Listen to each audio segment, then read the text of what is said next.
नमस्कार दोस्तों, स्वागत है आपका आज के एक और नई वीडियो में। हम कर रहे हैं अध्याय 9 का क्वेश्चन नंबर 15। यहाँ दिया हुआ है एक सीधा राजमार्ग एक मीनार के पाद तक जाता है।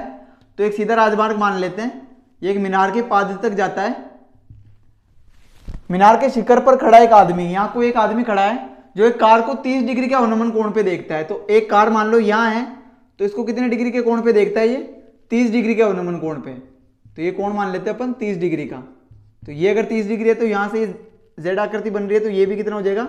30 डिग्री, जो कि मीनार के पाद की ओर एक समान चाल से जाता है। मतलब कि यहाँ ये कार है, यहाँ से मीनार के पाद की ओर जा रहा है।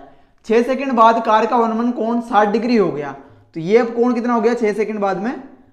यहाँ पे मान लेते हैं, ये पोजीशन मान लेते हैं इसकी, इसको अगर ए बी तो इसको सी दे देते हैं और इसको डी दे देते हैं। तो 6 सेकंड बाद में कार की पोजीशन ये हो गई और इसका कोण कितने का बन रहा है? 60 डिग्री का। तो ये वाला कोण कितने का बन रहा है इसका? 60 डिग्री। तो ये 60 है, तो ये भी कितना हो जाएगा? 60 डिग्री। उम्मीद है आपको डायग्राम समझ आएगा। इस बिंदु से मीनार के पाद तक, मतलब इस बिंदु से मीनार के पाद तक पहुंचने में कार द्वारा लिया गया समय ज्ञात कीजिए। तो हम समय मान लेते हैं n। और यहाँ एक चीज और ध्यान रख लो आप कि इसकी एक समान चाल चल रही है ये। तो इस बिंदु से मीनार के पाद तक पहुंचने में लिया गया समय, तो ये यहाँ 6 सेकंड के अंदर कहाँ पहुंच गई? 6 सेकंड बाद। तो ये वाला कितना हो गया इसका? 6 सेकंड में कार यहां तक पहुंची और इसके बाद में ये इस जगह कितने में पहुंची? तो मान लेते हैं ये n सेकंड में पहुंची। और ये इसकी हाइट मान लेते हैं अपन क्या? h। ये चीज आपको समझ आई होगी।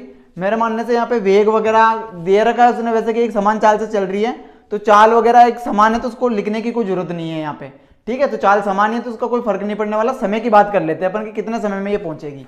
तो अगर बात करते हैं त्रिभुज एबीसी में, तो ये हो गया ए, ये हो गया बी, सॉरी इसको यहाँ पे यहाँ ऊपर दे दिया मैंने बी, ये बी हो गया, ये हो गया त्रिभुज ए बी सी में। तो त्रिभुज ए बी सी में वही tan थीटा। तो tan थीटा बराबर लंब बटे हुए आधार। tan कितना हो जाएगा? tan 30 बराबर लंब कितना हो गया? h बटे हुए आधार कितना हो गया? ये पूरा आधार काम आएगा, तो ये हो गया 6 प्लस n, ये ध्यान रखना। तो हो गया 6 प्लस n, और ये सेकंड में ये n भी। ठीक है, तो यहां से मान लेना इसको कि माना, यहां इसको कह देते कि माना मीनार के पाद तक पहुंचने में लिया गया समय n।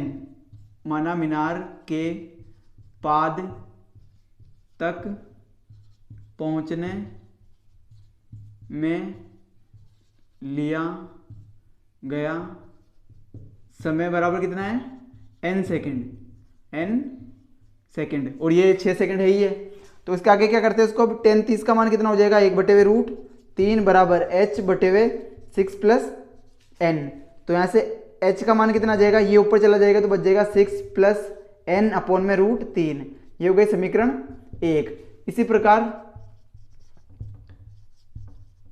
प्रकार त्रिभुज एबीसी की बात हो गई, तो कौन सा बच गया? B C D. तो त्रिभुज बी सी डी में बात करेंगे तो tan थीटा बराबर लंब बटे हुए आधार। tan कितना जाएगा? 60। तो ये होगा tan 60 बराबर लंब कितना हो गया? h बटे हुए आधार कितना हो गया? n।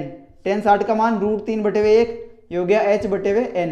तो यहाँ से h का मान कितना आ जाएगा? n√3। ये हो गया समीकरण 2। यहाँ तक आपको समझ आएगा।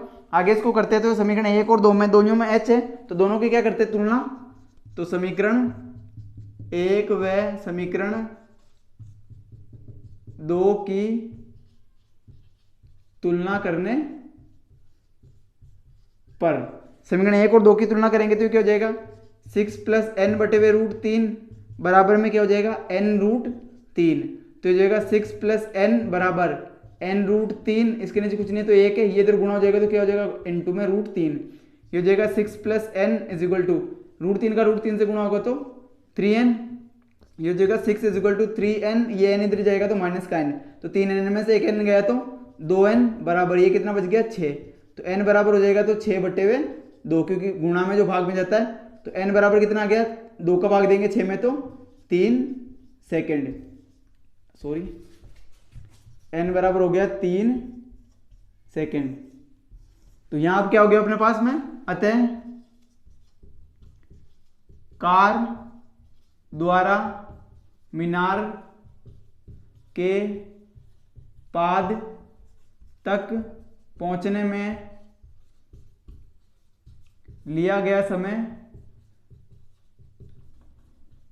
हमने क्या माना था, n बराबर कितना आ गया 3 सेकेंड।